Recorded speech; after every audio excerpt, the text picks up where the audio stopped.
एक बार फिर रिवीजन कर लेते हैं एकदम फटाफट आज में। आवर्त सारणी, आवर्त सारणी की हमें जरूरत क्यों पड़ी? आवर्त सारणी की जरूरत इसलिए पड़ी जितने भी तत्व थे सबके गुण, रासायनिक गुण और भौतिक गुण क्या थे, अलग अलग थे, इसीलिए उसे एक संख्या में एक लाइन उसे रखने के लिए आवर्त सारणी की हमें जरूरत पड़ी। जैसे तुम्हारे क्लास 9 के, क्लास 10 के, क्लास 11 के अलग अलग बच्चे होते हैं, तो सबको अलग अलग क्लास में रखा जाता है। तो ये होता है कि क्लास 9 में जाओ वहां सिर्फ क्लास 9 के बच्चे मिलेंगे, 10 में जाओ 10 के मिलेंगे, हर का क्या है सब्जेक्ट अलग अलग है, ठीक है। उसी तरह से हमें आवर्त सारणी, ठीक है। तो आवर्त सारणी में हमें तत्व मिले, तत्व किसे कहते हैं? जो समान बने होते हैं उसे क्या कहते हैं? तत्व कहते हैं। समान अणुओं से मिलकर बने होते हैं उसे क्या कहते हैं? तत्व। समान अणुओं से, ठीक है, अणुओं से मिलकर बने, अणु किससे मिलकर बने होते हैं? परमाणुओं से मिलकर बने होते हैं, ठीक है। और तत्वों से मिलकर क्या बनता है? यौगिक बनता है। यौगिक से मिलकर क्या बनता है? रासायनिक समीकरण बनते हैं यौगिकों से मिलकर, ठीक है, कंपाउंड। ये मिलता है तत्व, समान अणुओं से मिलकर बने होते हैं, ठीक है। तत्व हमारे आवर्त सारणी पूरे कितने तत्व हैं? पूरी आवर्त सारणी में हमारे 118 तत्व हैं। कितने हैं? 118, जिसमें से कितने 92 प्राकृतिक रूप से हैं और 26 कृत्रिम रूप से हैं। 26 कितने हैं? नहीं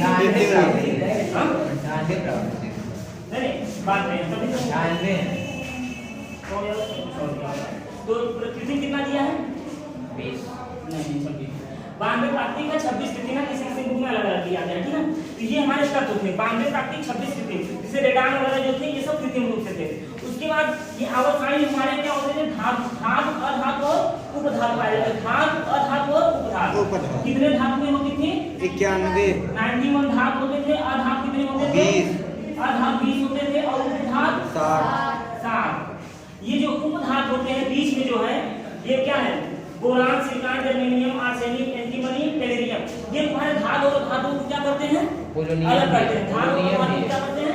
आपको 60 जो है अलग करते हैं। तो हमारे उपधातु कितने हैं? 60 हैं। अधातु 20, धातु कितने हैं? 95 हैं। ये हमारे क्या है? आवर्त सारणी के कितने तत्व हैं, ठीक है। उसके बाद इसमें ब्लॉक होते हैं। ब्लॉक कितने ब्लॉक होते हैं? 4 ब्लॉक होते हैं, ठीक है। कौन कौन? S, P, D, F 4 block होते हैं। तो ये जो पहला वर्ग और दूसरा वर्ग, ऐसे चलो पहले आवर्त और वर्ग समझ लो किससे करते हैं, ठीक है। आवर्त और वर्ग, आवर्त और वर्ग, ठीक।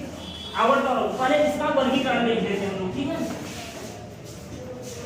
वर्गीकरण, जब आवर्त सारणी का वर्गीकरण होने लगा, ठीक, वर्गीकरण, तो सबसे पहले कौन दिया वर्गीकरण?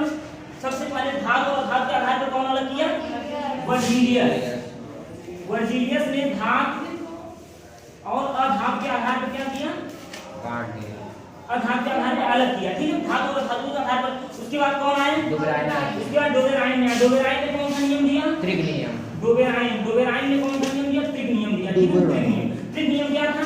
जैसे तुम्हारे कोई किसी का परमाणु भर क्या था? 4 था, किसी का 6 था, तो 20 का कैसे होगा? ये दोनों का औसत जब निकालेंगे तो उसका तीसरा आना चाहिए। 4 और 6 4 10, 10 का औसत निकालेंगे तो 10 बटे 2 2 5 10 5, तो ये 5 आना चाहिए।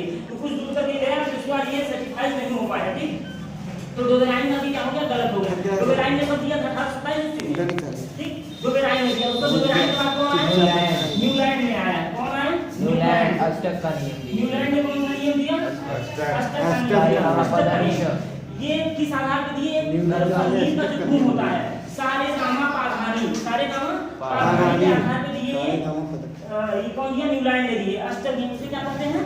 अष्टक नियम कहते हैं। उसके बाद इनका भी क्या हुआ? कैल्शियम तक जा रहा था, सही। उसके बाद क्या है? एक ही ग्रुप में इनका दो दो तत्व आ जाते थे, ठीक है। जैसे तुम्हारा ऊपर क्या होता था? जैसे लिथियम होता था, लिथियम पहला था, उसका जस्ट इसके नीचे देखो सारे गामा पाधानी, सारे गामा पाधानी, ठीक है। तो यहाँ पे 1 2 3 4 5 6 7 तत्व लगते हैं। जो 8वां तत्व आया, मान लो लिथियम के नीचे कौन सा आया?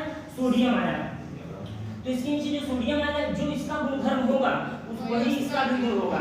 ये कौन दिया? न्यूलैंड ने दिया, ठीक है। इनका कैल्शियम तक आया, उसके बाद इनका सेटिस्फाई नहीं कर रहा था। उसके बाद न्यूलैंड के बाद कौन आया? मेंडलीफ ने आया, ठीक है। मेंडलीफ ने तब दिया था 1869 ईस्वी में ना, मेंडलीफ ने दिया। तो मेंडलीफ ने जब शुरू दिया तो ये किस आधार पे दिए? द्रव्यमान के आधार पर, परमाणु भार के आधार पर दिए। किसके आधार पर दिए? परमाणु भार, ठीक है, परमाणु भार के आधार पर दिए। तो इनका उस समय 63 तत्वों की खोज कर चुके थे, बाकी को जगह छोड़ दिए, ठीक है ना। दूरदर्शी आदमी थे। तो ये 63 तत्वों को खोज करके बाकी और का जगह छोड़ दिए थे। तो ये परमाणु भार के आधार किया, परमाणु भार के रखने की दिक्कत आती थी। किसी का परमाणु भार 2 होता था, किसी का 4 होता था, किसी का 8, 10 ऐसे होता था, बीच में जगह छुट्टी रह जाती थी। तो इसलिए इनके बाद आए मोजले साहब, ठीक है ना। मोजले साहब क्या दिए? आधुनिक आवर्त सारणी, ठीक है ना। आधुनिक आवर्त सारणी नाम यही था, आधुनिक लग गया। तो ये किस आधार पे दिए थे इसको? परमाणु क्रमांक के आधार पे दिए थे। क्रमांक के आधार पे दिए थे ये, ठीक है ना। अब देखो परमाणु क्रमांक को भी क्या कहते हैं? प्रोटॉनों की संख्या कहते हैं। जो परमाणु क्रमांक होता है, परमाणु क्रमांक को भी हम क्या कहते हैं? प्रोटॉनों की संख्या कहते हैं, ठीक है ना। इसे हम इलेक्ट्रॉनों की संख्या कहते हैं। देखो नाभिक होता है, नाभिक के अंदर हमारे क्या क्या होते हैं? प्रोटॉन और न्यूट्रॉन। इलेक्ट्रॉन क्या करता है? चक्कर लगाता है। जो प्रोटॉन है, प्रोटॉनों की संख्या, इलेक्ट्रॉनों की संख्या, परमाणु क्रमांक ये सब क्या होते हैं? आपस में बराबर होते हैं, ठीक है ना। उसके बाद जो परमाणु भार होता है, परमाणु भार और परमाणु द्रव्यमान, परमाणु भार और परमाणु द्रव्यमान ये सब एक ही होते हैं। एटॉमिक मास भी इसे कहते हैं, ठीक है। एटॉमिक मास भी कहते हैं, एटॉमिक नंबर भी कहते हैं, ठीक। ये था तुम्हारा, ये मोजले थे। मोजले ने दिए थे किसके? परमाणु क्रमांक के आधार पर दिए थे, परमाणु क्रमांक। अच्छा, इसी में आता है तुम्हारा समस्थानिक और समभारिक भी आता है। क्या आता है? समस्थानिक और एक आता है समभारिक आता है, ठीक है। समस्थानिक किसे कहते हैं? जिसका क्रमांक समान हो, भार अलग हो। जिसका परमाणु क्रमांक समान हो उसे समस्थानिक कहते हैं। जैसे हाइड्रोजन हो गया, हाइड्रोजन के आज 8 तारीख हो गई, जिनकी फीस ना हो बेटा जमा कर। समस्थानिक किसे कहते हैं? जिसका परमाणु क्रमांक समान होता है उसे क्या कहते हैं? समस्थानिक। का परमाणु भार भिन्न होते हैं। जैसे हाइड्रोजन के 3 समस्थानिक होते हैं, प्रोटियम, ड्यूटेरियम, ट्राइटियम। प्रोटियम का होता है 1s1, उसके बाद 1s2, 1s3। इसके देखो परमाणु क्रमांक देखो समान है कि नहीं है? है कि नहीं है? बोलो है। परमाणु भार क्या भिन्न भिन्न है कि नहीं है? बोलो है। तो ये क्या है? ये समस्थानिक है, ठीक है ना। ये असमभारिक किसे कहते हैं? जिसका परमाणु भार क्या है? समान है, जिसका परमाणु क्रमांक अलग अलग है, वो क्या है? समभारिक है। देखो समझो, आर्गन हो गया, आर्गन का परमाणु क्रमांक 18 होता है, परमाणु भार 40 होता है कि नहीं होता है? बोलो होता है। तो यहाँ पे है आर्गन, ठीक है ना। आर्गन का 18 परमाणु 40। उसके बाद कैल्शियम का आ जाओ, कैल्शियम का होता है कितना? 20 परमाणु क्रमांक होता है, परमाणु भार क्या होता है? 40 होता है कि नहीं होता है? दोनों का परमाणु भार समान है कि नहीं है? परमाणु क्रमांक अलग है कि नहीं है? तो ये क्या होगा? ये समभारिक होगा, ठीक है। समझ में आया कि नहीं? ये तुम्हारे समभारिक नहीं है। समस्थानिक, जिसका परमाणु क्रमांक क्या होता है? समान होता है, उसे समस्थानिक कहते हैं। मतलब जो ये होता है परमाणु क्रमांक ये समान होता है, इसे समस्थानिक। ये नहीं क्या दिखाते हैं? जिसका परमाणु भार समान, देखो समभारिक भार लगा हुआ है ना, तो समभारिक होगा। इसका समभारिक उसके क्या होंगे? समान होंगे, ठीक है। ये हो गया समान भार। हां, उसे समन्यूट्रॉनिक बोलते हैं। जिसका न्यूट्रॉनों की संख्या समान होती है उसे समन्यूट्रॉनिक कहते हैं। जिसे न्यूट्रॉनों की संख्या समान होती है उसे क्या कहते हैं? समन्यूट्रॉनिक कहते हैं, ठीक है। अब आ जाओ आवर्त में, आ जाओ वर्ग में आ जाओ, ठीक है। ये आ जाओ वर्ग में। अब जो यहाँ पे लिखे थे ना, ये ब्लॉक कितने होते हैं? s p d f 4 block होते हैं। यस, चलो पहले आवर्त और वर्ग समझ लो। तो देखो आवर्त सारणी में कितने आवर्त होते हैं? 7 होते हैं। वर्ग कितने होते हैं? 18 होते हैं। कैसे पहचानेंगे? देखो वर्ग कितने होते हैं? 18 होते हैं। जो ऊर्ध्वाधर होता है, ऊर्ध्वाधर उसे क्या कहते हैं? वर्ग कहते हैं। ऐसे ऊर्ध्वाधर, ठीक है ना। ऊर्ध्वाधर ऊपर गोरी का मकान, नीचे फूलों की दुकान, ठीक है ना। अब फूलों मतलब f ग्रुप, ठीक। ऊपर से नीचे की ओर क्या होगा? ऊर्ध्वाधर होगा, वर्ग उसे कहते हैं, ठीक है। इसके आवर्त क्या कहते हैं? आवर्त जो क्षैतिज होता है, ठीक है ना। सामने वाले छत पे चांद पूरा रहता है, ठीक। तो सामने वाला छत जो है, ठीक है ना, वो क्षैतिज आवर्त उसे कहते हैं। तो आवर्त कितने हुए तुम्हारे?